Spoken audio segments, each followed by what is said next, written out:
Lidah merupakan salah satu kenikmatan Allah Azza wa Jalla yang besar bagi manusia. Dengannya manusia dapat merasakan makanan lezat, berkomunikasi, dan sebagainya. Lidah juga sebagai alat untuk beribadah kepada Allah Azza wa Jalla. Dengan berzikir, membaca Al-Quran, berbicara yang baik, dan lain-lain. Namun jika tidak dijaga, lidah juga dapat mencelakakan pemiliknya.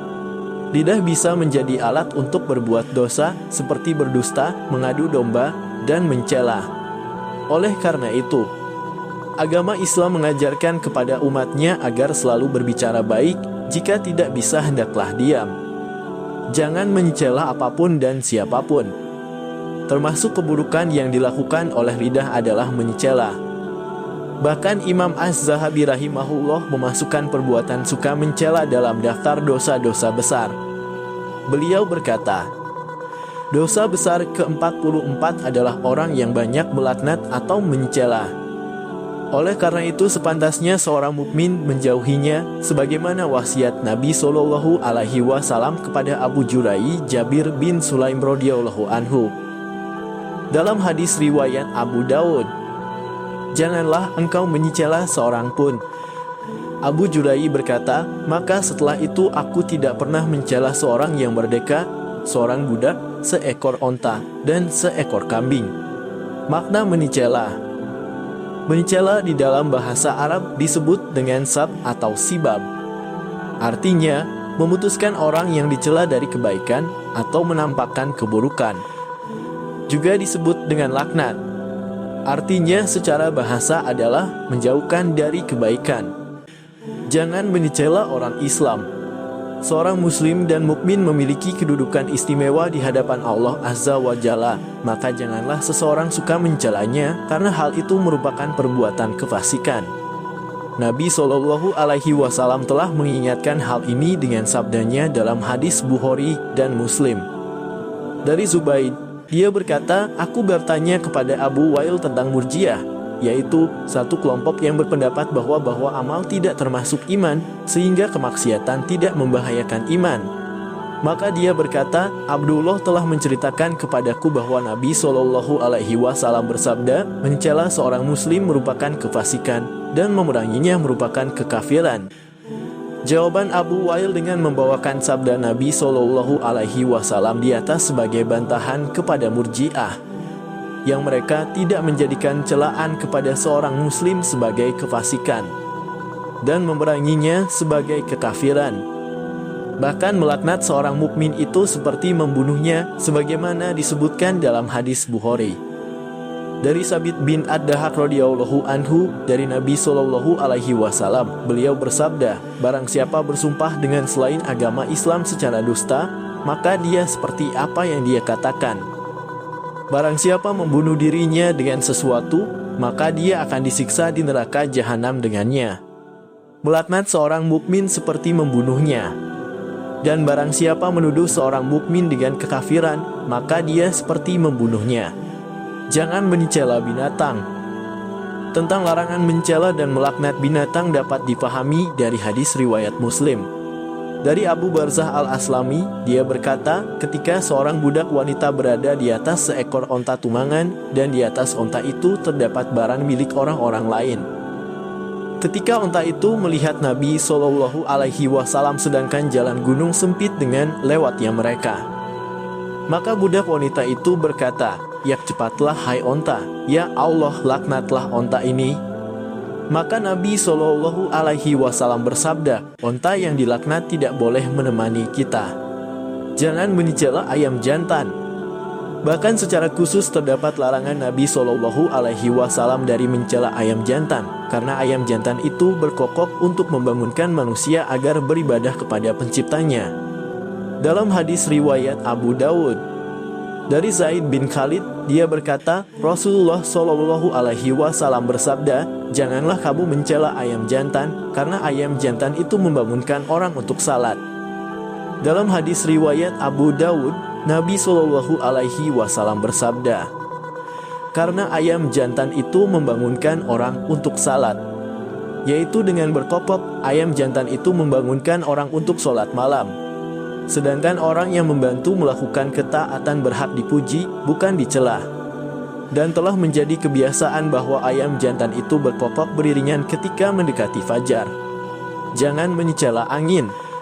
Demikian juga Nabi Shallallahu Alaihi Wasallam melarang mencela angin, karena sesungguhnya angin itu berhembus dengan perintah penciptanya, bukan atas kemauannya sendiri. Maka mencela angin berarti mencela Allah Ta'ala. Bahkan jika seseorang melihat hembusan angin yang menakutkannya, hendaklah dia berdoa dengan doa yang dituntunkan oleh Nabi Shallallahu Alaihi Wasallam sebagaimana hadis riwayat Tirmidzi dan Ahmad. Dari Ubay bin Ka'ab dari Nabi Shallallahu Alaihi Wasallam, beliau bersabda, "Janganlah kamu mencela angin. Jika kamu melihat apa yang kamu tidak suka dari angin itu, maka katakanlah, wahai Allah, kami mohon kepadamu dari kebaikan angin ini, dan dari kebaikan yang ada pada angin ini, dan dari kebaikan yang angin ini dikirim. Dan kami berlindung kepadamu dari keburukan angin ini, dan dari keburukan yang ada pada angin ini, dan dari keburukan yang angin ini dikirim." Jangan mencela massa. Banyak hadis-hadis sahih yang melarang mencela massa. Inilah diantaranya. Dalam hadis riwayat Muslim, dari Abu Hurairah radhiyallahu anhu dari Nabi Shallallahu Alaihi Wasallam, beliau bersabda, "Janganlah kamu mencela massa, karena Allah adalah massa." Mencela massa dan menisbatkan kesialan kepada massa berarti menyakiti Allah Azza wa Jalla. Dalam hadis riwayat Bukhari dan Muslim, dari Abu Hurairah radhiyallahu anhu, dia berkata, Rasulullah Shallallahu Alaihi Wasallam bersabda, Allah Azza wa Jalla berfirman, "Anak Adam menyakitiku, yaitu dia mencela massa, sedangkan aku adalah massa, yaitu segala urusan di tanganku aku memberikan malam dan siang." Jangan mencela demam. Jika orang diuji dengan penyakit, sering dia tidak bersabar, bahkan berkeluh kesah atau mencela penyakit yang dia derita. Padahal semua yang dialami seorang mukmin itu baik baginya jika dia menyikapinya seperti yang dituntunkan oleh Rasulullah Shallallahu Alaihi Wasallam.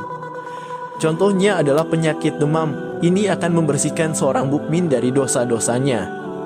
Dalam hadis riwayat Muslim, dari Jabir bin Abdullah, bahwa Rasulullah Shallallahu Alaihi Wasallam menemui Ummu Saib atau Ummu Musayyab, lalu beliau Shallallahu Alaihi Wasallam bersabda, "Kenapa engkau wahai Ummu Saib atau wahai Ummu Musayyab engkau gemetar?" Dia menjawab, "Demam, semoga Allah tidak memberkahinya." Maka beliau Shallallahu Alaihi Wasallam bersabda, "Janganlah engkau mencela demam, sesungguhnya demam itu akan menghilangkan dosa-dosa anak Adam sebagaimana tungku api pandai besi membersihkan kotoran besi." Banyak laknat bukan sifat seorang mukmin. Banyak melaknat bukanlah perangai seorang mukmin, maka jika seseorang biasa mencela dan melaknat, dia harus menjauhkan dirinya dari sifat tersebut. Dalam hadis riwayat Tirmidzi dan Ahmad, diriwayatkan dari Abdullah bin Mas'ud radhiyallahu anhu, Rasulullah Shallallahu Alaihi Wasallam bersabda, "Seorang mukmin bukanlah orang yang banyak mencela, bukan orang yang banyak melaknat, bukan pula orang yang keji atau buruk akhlaknya, dan bukan orang yang jorok omongannya." Juga dalam hadis Muslim, diriwayatkan dari Abu Hurairah radhiyallahu anhu, Rasulullah Shallallahu Alaihi Wasallam bersabda, "Tidak sepatutnya bagi seorang siddiq menjadi pelaknat." Juga diriwayatkan dalam hadis Muslim, dari Abu Darda radhiyallahu anhu, Rasulullah Shallallahu Alaihi Wasallam bersabda, "Orang yang suka melaknat tidak akan menjadi pemberi syafaat dan tidak pula syuhada pada hari kiamat." Inilah ajaran Islam yang agung dan mulia. Maka hendaklah kita bersemangat mengamalkannya. Hanya kepada Allah Azza wa Jalla kita memohon pertolongan. Wallahu alam bisawab. Semoga kita selalu di jalan yang lurus sesuai tuntunan Nabi dan para sahabatnya. Terima kasih sudah tonton video ini. Silahkan di like jika kalian suka, dan jangan lupa subscribe ya agar channel ini bisa berkembang.